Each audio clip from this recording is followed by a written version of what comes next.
Entrez, nous vous attendions. Nous savons que vous regardez cette vidéo sur notre site web ou notre chaîne YouTube parce que vous voulez connaître les étapes exactes pour obtenir une apostille pour ce type de document aussi rapidement et facilement que possible. Alors, attachez votre ceinture, c'est parti.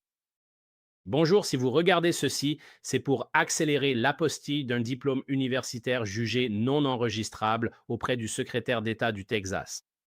Quel en sera le coût? Quels sont les délais actuels de traitement? Comment commander une apostille au Texas avec nous?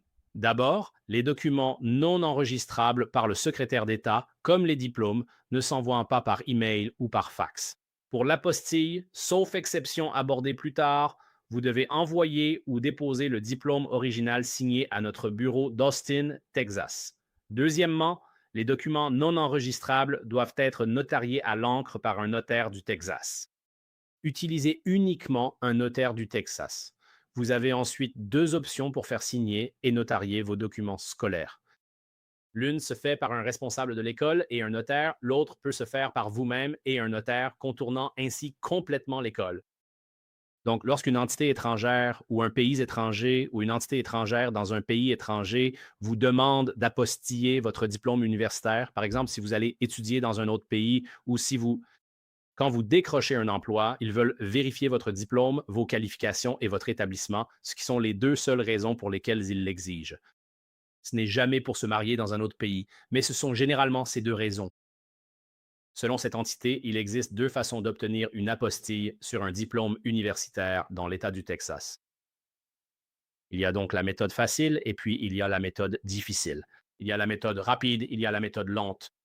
Je vais choisir la méthode difficile, donc il se peut que vous n'ayez pas le choix. Cela dépend de l'entité dans le pays où vous vous rendez. Ils peuvent exiger que vous deviez passer par cette méthode difficile.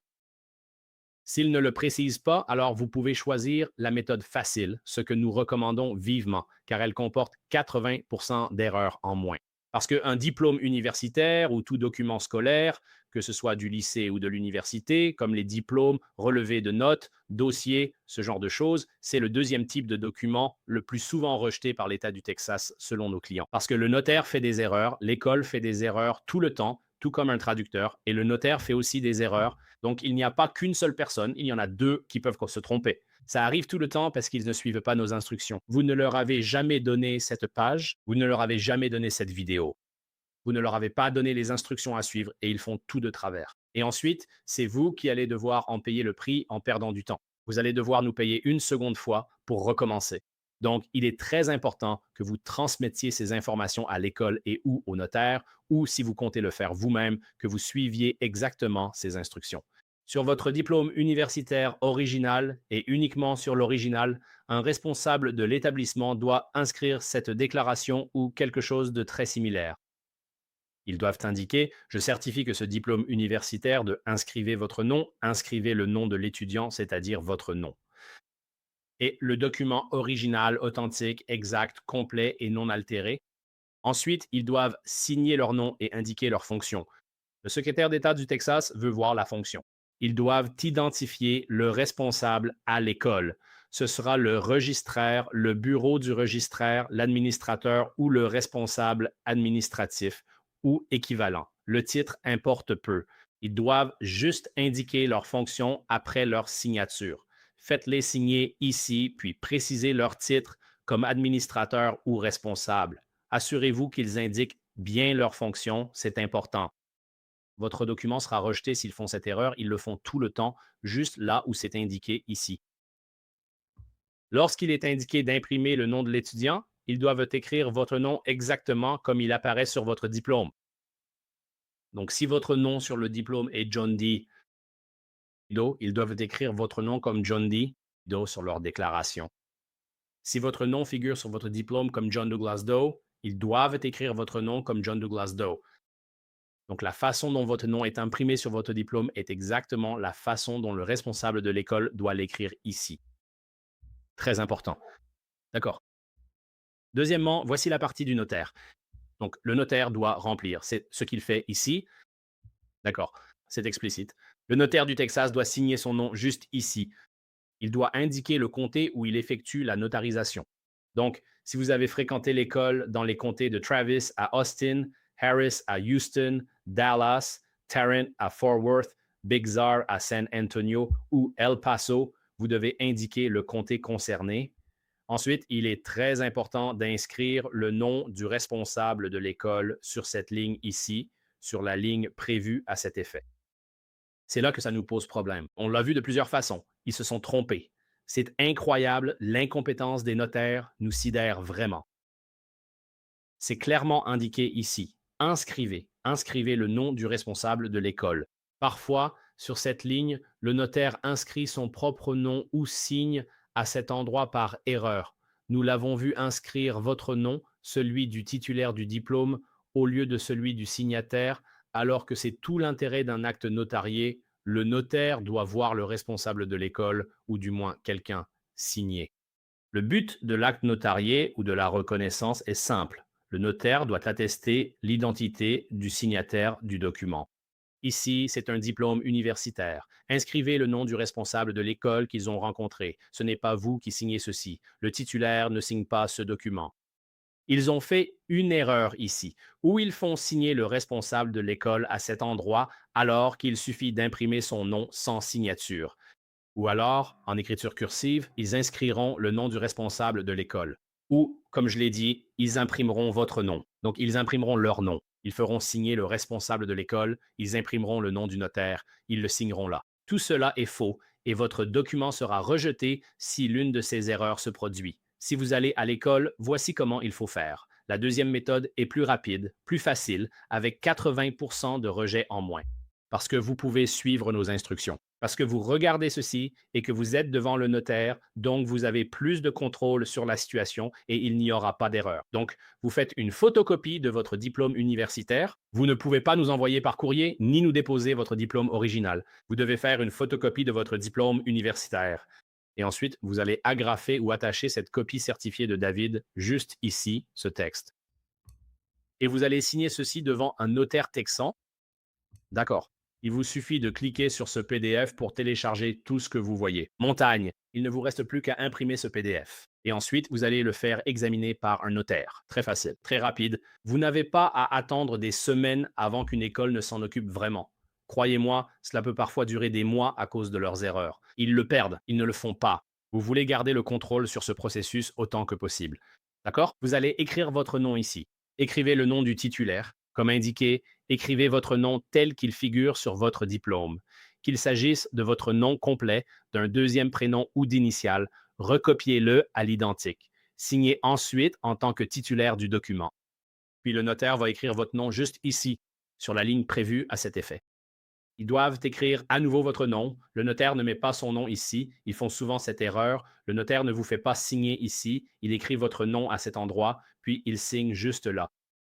D'accord. Donc, encore une fois, sur la copie de votre diplôme universitaire, vous pouvez soit mettre tout ce texte ainsi que la signature et le tampon du notaire au verso de votre copie. Ou vous pouvez simplement avoir votre copie et ensuite une deuxième page qui est celle-ci, le PDF, juste ici. Une ou deux pages, peu importe. Il vous faut juste exactement ce texte. Vous devez le signer. Le notaire doit le signer. Le notaire doit y apposer son tampon. Prenez donc une copie de votre diplôme, retournez-la et faites-le simplement au verso. Ou bien imprimez une autre page et attachez-la avec un trombone à la copie de votre diplôme. Peu importe, le secrétaire d'État s'en fiche complètement. Tant que c'est signé et notarié, c'est bon. Vous pouvez aussi utiliser un e-notaire du Texas ou notaire virtuel à distance pour vos documents via Zoom. Hors du Texas ou des États-Unis, utilisez notre page Contactez-nous pour envoyer votre document signé et notarié en ligne. Plus besoin de courrier ni de déplacement. Trois moyens permettent d'accéder à cette page de contact. Vous pouvez cliquer juste ici, vous pouvez cliquer sur elle ou vous pouvez cliquer juste ici. Sur notre page de commande, accessible via le bouton en bas, remplissez le formulaire d'apostille du Texas en ligne, imprimez-le, puis envoyez-le nous par courrier avec un bordereau de retour prépayé FedEx ou UPS. Nous pourrons ainsi vous renvoyer vos documents ou les expédier au destinataire de votre choix partout dans le monde. Donc, si vous choisissez la version électronique, vous allez prendre l'affidavit de copie certifiée et l'envoyer par email à un e-notaire du Texas. Ensuite, vous le signerez en ligne et le notaire le certifiera par voie électronique. Ainsi, vous n'avez pas besoin de vous déplacer. Nul besoin d'être au Texas pour faire cela. Ainsi, téléchargez 3 PDF différents en ligne sans rien envoyer par courrier, sans vous déplacer ni prendre l'avion. Ce service est accessible partout dans le monde. Téléchargez le PDF de l'affidavit notarié en ligne et une copie de votre diplôme. Vous pouvez regrouper tout cela en un seul fichier PDF. Le deuxième document est l'étiquette de retour prépayé FedEx ou UPS. Le troisième PDF concerne notre page de formulaire de commande. Lorsque vous y êtes, plutôt que de cliquer sur Imprimer pour envoyer la page vers votre imprimante et en faire une copie papier, allez plutôt dans les options d'impression de votre ordinateur et sélectionnez l'option Enregistrer au format PDF du menu déroulant. Ensuite, une fois sur notre page de formulaire de commande, vous lancez l'impression pour enregistrer la page en PDF, puis vous téléchargez ensuite ce fichier PDF sur notre page de contact. C'est très simple. Pour cela, vous devez simplement posséder une pièce d'identité valide du Texas que les notaires du Texas acceptent. Il y a donc 5 pièces d'identité valides qui sont acceptées. Sans l'une de ces 5 pièces d'identité valides, la notarisation électronique est impossible. Il vous faut l'original. Si vous possédez une pièce d'identité américaine valide et non expirée, et non d'un autre pays, c'est bon. Un passeport américain, un passeport des États-Unis, une carte d'identité militaire américaine avec une photo et la signature, c'est-à-dire les cartes militaires officielles, un permis de conduire américain, une carte américaine, une carte de résident permanent américaine et une carte DOD, je crois qu'ils l'acceptent.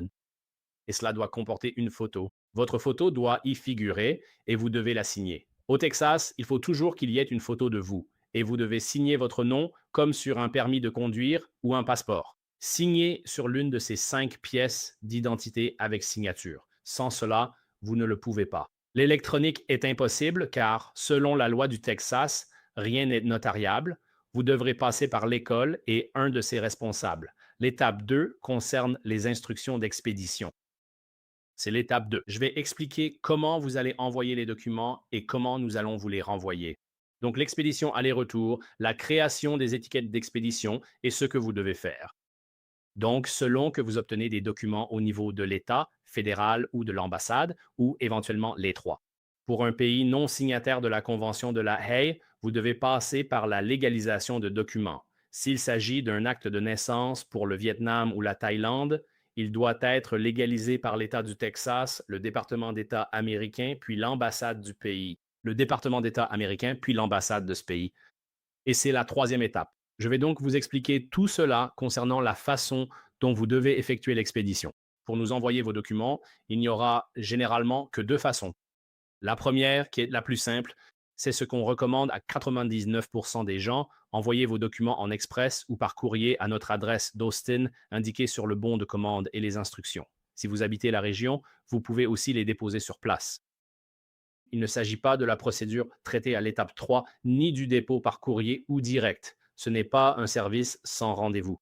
On ne délivre pas d'apostilles ici. Elles proviennent uniquement du secrétaire d'État du Texas.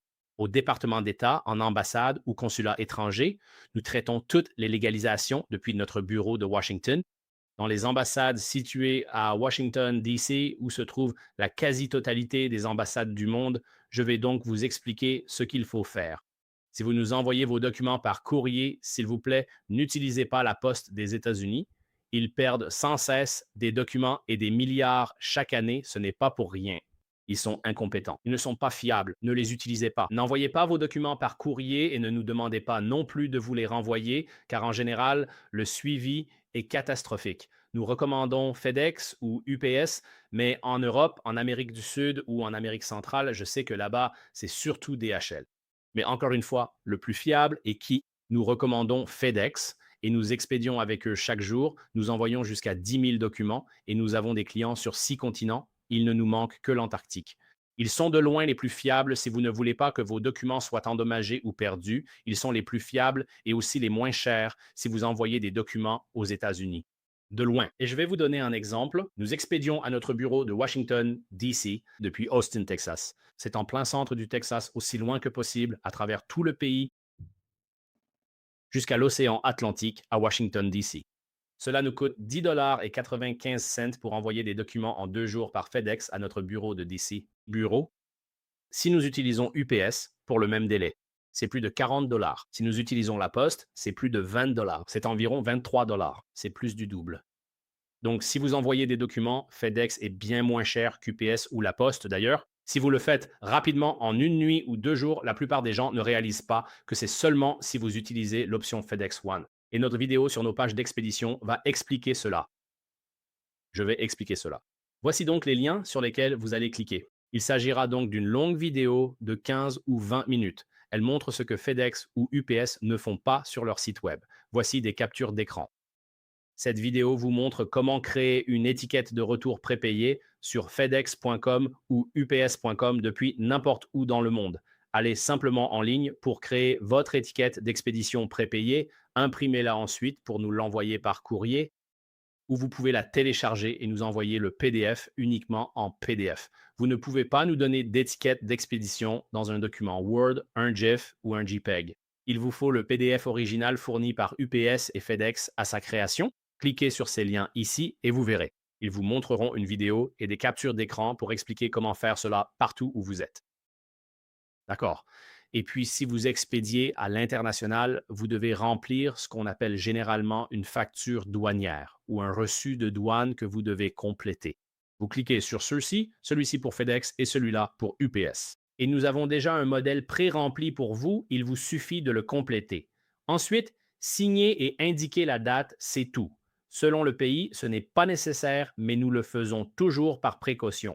Conseillé pour l'international ou un envoi depuis les USA vers un autre pays. Par exemple, le Mexique ne s'en soucie pas vraiment, mais vous pouvez le faire quand même, mais avec FedEx, cela ne les intéresse pas vraiment. Mais dans la plupart des autres pays du monde, pour passer la douane, il faudra vraiment que vous ayez ce document. D'accord. Et puis l'autre point très important, c'est que vous ne pouvez pas mettre notre nom sur l'étiquette d'expédition. Je vais me répéter. Vous ne devez inscrire ni notre nom, ni notre numéro, ni notre adresse sur l'envoi pour le retour. Une fois votre document apostillé, si vous voulez qu'il vous soit renvoyé ou l'expédier dans un autre pays, ces informations ne doivent pas apparaître. Ou à un ami, un membre de la famille, un collègue ou une entreprise. C'est vous qui créez l'étiquette d'expédition prépayée. Vous êtes l'importateur et l'expéditeur. Ne mettez pas notre nom dessus, car si cela passe par la douane, c'est nous qui serons facturés et nous sommes effectivement facturés pour cela. Des centaines de dollars. Ce n'est pas à nous de payer. Donc, nous ne renverrons pas vos documents si vous mettez notre nom dessus. C'est comme une enveloppe envoyée avec votre adresse en haut à gauche. Vous indiquez l'expéditeur. Ainsi, si l'adresse est incorrecte ou si la poste ne peut pas livrer, le courrier vous sera renvoyé. C'est ce que nous vous demandons de faire. Vous ne pouvez tout simplement pas mettre notre adresse dessus. Vous devez mettre n'importe quelle adresse, peu importe laquelle, celle d'un proche, collègue ou pro. Ça n'a pas d'importance. Vous ne pouvez tout simplement pas mettre nos informations dessus. Mettez votre adresse en expéditeur et destinataire, comme beaucoup le font. Donc, par exemple, c'est vous qui l'expédiez. Vous voulez qu'il soit renvoyé en Europe, disons, un proche aux États-Unis? Utilisez simplement son adresse. Ce n'est valable que si votre doc vous est retourné. Ils ont besoin d'une adresse pour le retour ou la douane afin de facturer les frais si nécessaire. Peu importe la raison, vous ne pouvez simplement pas utiliser notre adresse. C'est vraiment simple. Pour les deux options, vous cliquez ici, voyons ce que ça signifie et comment le faire. Sur FedEx ou UPS en ligne, on demande d'où l'envoi est expédié. Vous ne pouvez pas mettre notre adresse ou notre numéro. C'est très simple et les gens le font tous les jours. Certains disent impossible, mais si, vous vous y prenez juste mal, suivez-nous, faites-le en ligne. N'essayez pas de faire cela chez FedEx ou UPS, car souvent ils ne savent pas de quoi ils parlent. Vous pouvez le faire en ligne. Nous le faisons chaque jour, partout dans le monde. Vous pouvez créer l'étiquette en ligne sans utiliser notre adresse parce que, encore une fois, c'est vous qui créez l'étiquette en ligne et qui la payez. Pas nous. Nous faisons simplement le dépôt chez FedEx, UPS ou DHL pour vous. Donc, vous ne pouvez pas mettre notre adresse, car alors, techniquement, aux yeux de FedEx, UPS ou DHL, nous serions l'importateur, nous serions l'expéditeur. Vous voyez que toute la responsabilité légale incomberait à notre entreprise et c'est ce que nous voulons éviter. Notre politique ne nous le permet pas. N'utilisez donc pas notre adresse sur les étiquettes d'expédition. Nous n'expédierons pas le colis. C'est garanti. Nous ne le renverrons pas. On vous contactera pour un nouveau bordereau d'envoi. Pour l'international, si nos coordonnées figurent dessus, c'est impossible. Si c'est spécifiquement pour l'international, nous ne le renverrons pas. Donc c'est très important. Pour éviter tout retard dans la récupération de vos documents, sachez qu'obtenir une nouvelle étiquette prendrait plusieurs jours. Merci de bien suivre ces instructions. N'inscrivez ni nom, ni adresse, ni téléphone sur cette étiquette d'expédition prépayée. Voilà l'essentiel de ce qu'il faut savoir sur l'expédition. C'est très simple. Il vous suffit de déposer vos documents chez nous. Déposez-les ici ou fournissez une étiquette prépayée pour que nous puissions vous les renvoyer. Au lieu de les envoyer par la poste, vous les déposez ici et souhaitez qu'on vous les renvoie par courrier. C'est une pratique courante. Créez votre étiquette en ligne, déposez vos documents dans nos agences d'Austin et ensuite, sous 1 ou 2 jours, comme expliqué à l'étape 3, le secrétaire d'État vous les délivrera selon les délais, que ce soit par le gouvernement fédéral ou bien par l'ambassade. Alors, nous allons vous les renvoyer. Voilà, merci beaucoup. Ceci est l'étape 3. Je vais passer en revue les tarifs actuels que nous proposons et si vous souhaitez nous déposer des documents, ainsi que nos délais de traitement à la date d'aujourd'hui, le 30 novembre 2025. Alors, comment faire? Si vous souhaitez nous déposer des documents, ce que vous devrez faire, c'est imprimer notre formulaire de commande que vous remplissez en ligne. Vous allez cliquer ici, juste ici. En cliquant ici, vous accéderez à notre page de formulaire de commande que vous remplirez en ligne puis imprimerez. Voilà, il y a également une autre vidéo qui explique comment remplir le formulaire de commande et tout ce qui s'y rapporte. Donc, si vous souhaitez, encore une fois, nous envoyer vos documents par courrier, ce que la plupart des gens font, vous imprimez notre formulaire de commande, puis vous l'envoyez avec vos documents, comme nous l'indiquons à l'étape 2. Vous pouvez nous l'envoyer. Si vous préférez déposer vos documents en personne, ce qui n'accélérera pas le processus, sachez que cela se fait exclusivement à notre bureau d'Austin. Ce n'est possible ni à Houston ni à Dallas, c'est seulement à Austin pour nous les remettre. Par conséquent, si vous habitez dans la région, vous devez imprimer notre formulaire de commande et l'apporter avec vos documents. Et maintenant, je vais vous expliquer nos horaires limites. Pour le service le jour même, cela signifie que nous allons déposer vos documents juridiques auprès du secrétaire d'État du Texas. Si nous recevons vos documents avant midi, heure normale du centre, du lundi au vendredi, à l'exception des jours fériés fédéraux ou d'États importants, chaque fois que le secrétaire d'État est ouvert, sachant qu'il ferme au-delà des jours fériés, comme pour le 4 juillet cette année où ils ont fermé le lundi suivant, ce n'était pas un jour férié fédéral, et ils ont fermé cette semaine-là. Le mercredi avant Thanksgiving, ce n'est pas un jour férié, tout comme le Black Friday où ils seront fermés. Ce n'est pas un jour fédéral, mais ils ferment 3 jours cette semaine et 3 jours pour Noël. Ils ont déjà annoncé fermer l'avant-veille et la veille de Noël, même si ce n'est pas un jour férié fédéral. Donc, chaque fois qu'ils sont fermés, nous ne pouvons pas déposer. Gardez cela à l'esprit pour bien connaître les délais de traitement, car aucune entreprise ne peut déposer vos documents si le secrétaire d'État est fermé. Sachez que si nous recevons vos documents avant midi, heure centrale, du lundi au vendredi pendant les heures d'ouverture, nous garantissons le traitement. Si reçus avant midi, nous les déposons à l'État du Texas. Ensuite, selon leur délai, ça varie. Nous ne contrôlons pas cela. Personne ne peut garantir la rapidité avec laquelle ils traitent les dossiers. À l'heure actuelle, et nous changeons cela chaque mois, comme en ce moment, dans quelques heures, cela va passer à décembre 2025. Donc, si vous regardez cette vidéo dans le futur, en 2026 ou 2027, oubliez ce que vous voyez dans cette vidéo. Quoi qu'il soit indiqué sur cette page, ici même, c'est le délai de traitement actuel pour le secrétaire d'État. Et je vais passer en revue cela dans nos exemples. Donc, à l'heure actuelle, en novembre 2025, il faut entre 0 et 2 jours ouvrables au secrétaire d'État pour délivrer des apostilles sur les documents. Et je vais expliquer ce que signifie 0 jour. D'accord. Donc, nous donnons ici quelques scénarios. Si nous recevons vos documents par courrier ou dépôt avant midi, heure centrale, nous allons déposer vos documents. Ensuite, il est possible, mais pas probable, que le secrétaire d'État vous délivre une apostille le jour même. Donc, le jour même signifie 0, c'est-à-dire que nous allons recevoir votre document à midi ou avant ce jour-là. Nous allons le déposer ce jour-là et il se peut qu'il le délivre le même jour et nous vous le renverrons par courrier le jour même. C'est ce qu'on appelle 0 jour, ou bien cela peut leur prendre jusqu'à 2 jours ouvrables après que nous l'ayons déposé pour qu'ils puissent, à leur tour, vous le délivrer. D'accord? Donc, je vais vous expliquer nos exemples ici. Premier scénario, nous recevons vos documents avant ou à midi, heure normale du centre, notre heure limite, le lundi, puis nous les déposons. Le même jour, le secrétaire d'État va soit délivrer une apostille sur vos documents. Le même jour, ce qui correspond à 0 jour, ou bien le jour ouvrable suivant, ce qui fait un jour, ou encore dans un délai de 2 jours ouvrables. Donc, dans le pire des cas, vous le recevrez par courrier le mercredi. C'est le meilleur scénario si nous recevons votre document avant midi. Deuxième exemple, si nous recevons votre document après midi, heure centrale, que ce soit par UPS, FedEx ou DHL à 14 ou 15 heures, ou si vous le déposez à notre bureau même jusqu'à 16h55, car il y a des gens qui arrivent juste avant 17 heures.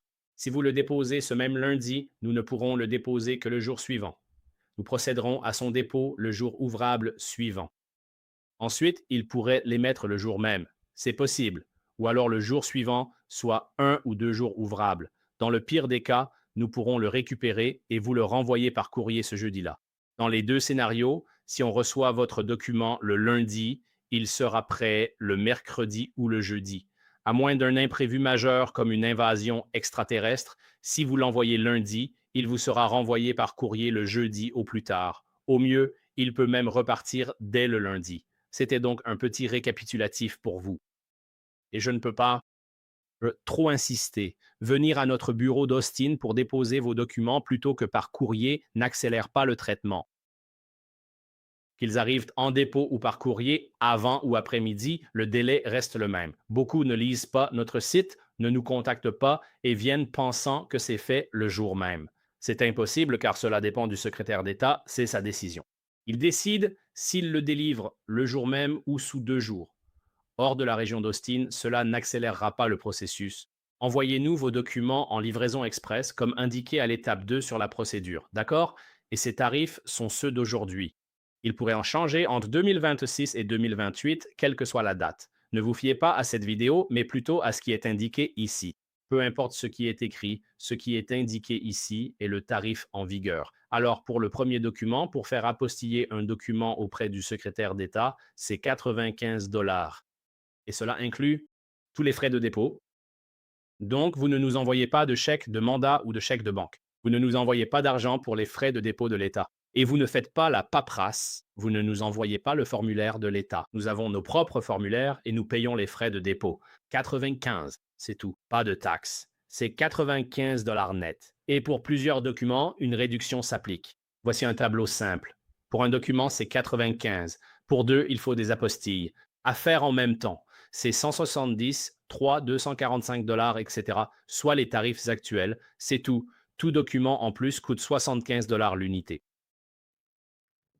Ensuite, pour commander, cliquez sur ce bouton vers le formulaire de commande. Pour les apostilles du Texas, encore une fois, c'est uniquement pour le Texas. Hors tarifs fédéraux ou d'entreprise, ni l'apostille de documents d'entreprise au Texas ou les frais d'ambassade. Ceci concerne spécifiquement uniquement le Texas, le secrétaire d'État du Texas et les documents texans. Donc, les documents qui sont notariés par un notaire du Texas ou les documents émis par une entité texane, une ville, un comté ou le gouvernement de l'État, comme un acte de naissance, un certificat de décès, une licence de mariage, un jugement de divorce, des casiers judiciaires, des chèques, un permis de conduire ou des procurations. Voilà, c'est la troisième étape. Merci.